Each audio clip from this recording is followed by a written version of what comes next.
এই মঠটার বয়স 150 বছরের উপরে। এই ঘরটা স্থায়ী শ্মশান ঘর। আসলে শ্মশান নাম শুনলে অনেকে আমরা ভয় পাই, কিন্তু এই যে ঘরটা, এখানে কিন্তু শত শত হাজার হাজার মানুষের পোড়ানো হয়েছে এই শ্মশান ঘরে। আছি পটুয়াখালীতে। আপনারা যে ঘরটির সামনে বা ঘরটির মাঝামাঝি আমি দাঁড়িয়ে আছি, এই ঘরটাই কিন্তু কয়েক শত কয়েক হাজার বছরের ঘর। হয়তোবা পরবর্তী সংস্কার করা হয়েছে, কিন্তু আসলে এটা কয়েক হাজার বছর আগের ঘর, যে ঘরটি শত শত হাজার হাজার মানুষের পোড়ানো হয়েছে। এই মঠটার বয়স 150 বছরের উপরে। চুনসুরকির গাঁথা, ওই পাশে একটা নেম প্লেট ছিল, ঢাইকে গেছে।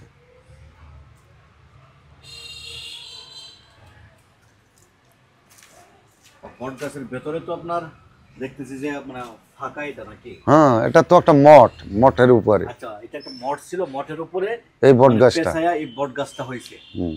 মূলত বটগাছের যে শক্ত যে আপনার শিকড় বা খুঁটি মাঝখানে বরাবর যে থাকে অনেক সময়, ওইটা নাই না, চতুর্পাশে মঠের পাশে এটা জন্ম নিচ্ছে। একটা বট আর একটা হলো অসত্য। এই যে এই পেজ দিয়ে আসেন, ঘুরিয়ে দেখেন,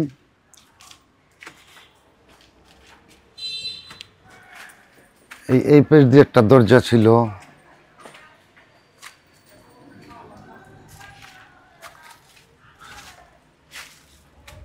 এইখানে একটা নেম প্লেট ছিল, এইখানে নেম প্লেটটা ঢাকিয়ে গেছে গাছে। আছে এখনো নেম প্লেটটা ভিতরে আছে এখনো।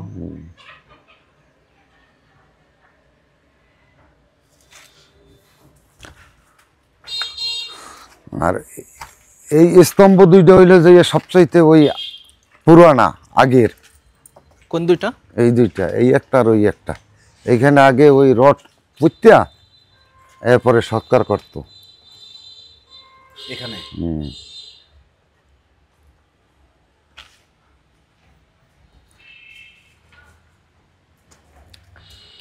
এর পাশে ছিল খাল, এ তো খাল ভরিয়ে গেছে। এর এই সাইড খাল ছিল। মানে এই দুইটা প্রথমে আসছে নাকি? হ্যাঁ, দুইটা প্রথম সংস্কার মানে পুরানো এখানে, প্রথম পুরানো হইতো এইখানে। রড পুঁত্যা এরপর লাকড়ি সাজাইয়া পড়তো, পাশে খাল ছিল, ধোয়াই দিত, ওই খালে নেমে যেত। এই দুইটা এই অবহেলায় পড়িয়া থাকার কারণে এই মনে করেন 2012 সালে এই কমিটি হইয়া এটার এই সংস্কার হয়। পরে সংস্কার করে মানে এভাবে এটা করা হয়েছে। ওই মন্দির ছিল না আগে, এই তখন লোকজন সেই দিয়ে বসতো এই আটচালাটায়।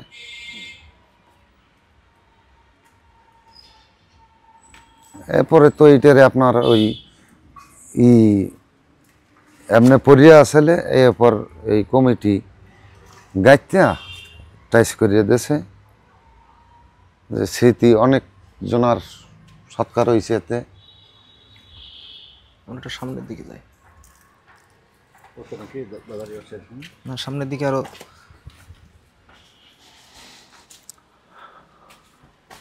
এখানের মধ্যে সবচেয়ে মানে পুরনো, সবচেয়ে মানে আপনার যারা মধ্যে সবচেয়ে পুরনো যে 200 বছর কিংবা এর আগের মন্দির বা সমাধি কোনটা বলতে পারবেন? মাটির নিচে বহুত আছে, তলাই গেছে। মানে অর্থাৎ এই মাটির নিচে অনেক তলাই গেছে।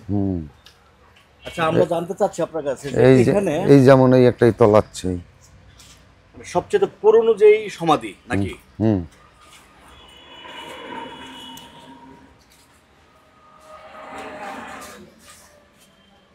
যেমন ওই একটা ওই ডুবে যাইতে আছে, ওই দুইটা।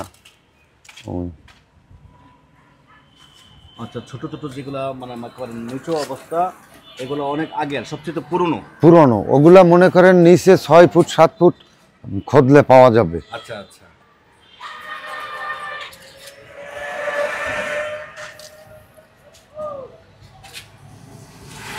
দাদা, যাদের স্মৃতি এখানে আছে তাদের ফ্যামিলি বা তাদের লোকজন আসে কিনা মাঝে মাঝে? হ্যাঁ, লোকজন তো অবশ্যই আসে, তাদের স্মরণে আসে রেগুলার। প্রতিদিন সকাল বিকাল মায়ের পূজা হয়, এরপর আপনার ওই লোকনাথ ব্রহ্মচারীর পুজো হয় বাবার, প্রত্যেক অমাবস্যায় খিচুড়ি হয়, বহুত ভক্তের সমাগম হয়, প্রতি সপ্তাহে বাবা লোকনাথের অনুষ্ঠান হয়, প্রত্যেক সপ্তাহে। শুক্রবার।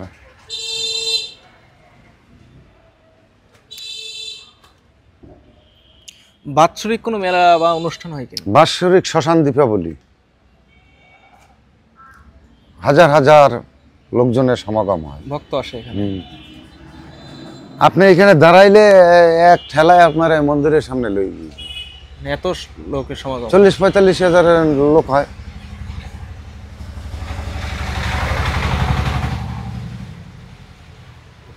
সরকারিভাবে কোনো সহযোগিতা এখানে আসে? এখানে না তো, আসলে প্রতিষ্ঠানটাই তো পৌরসভার, ওটা পৌরসভা ভার বহন করে।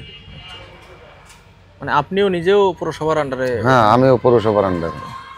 মানে আপনি কি 24 ঘন্টা থাকেন এখানে? হ্যাঁ, আপাতত 24 ঘন্টায় আছি।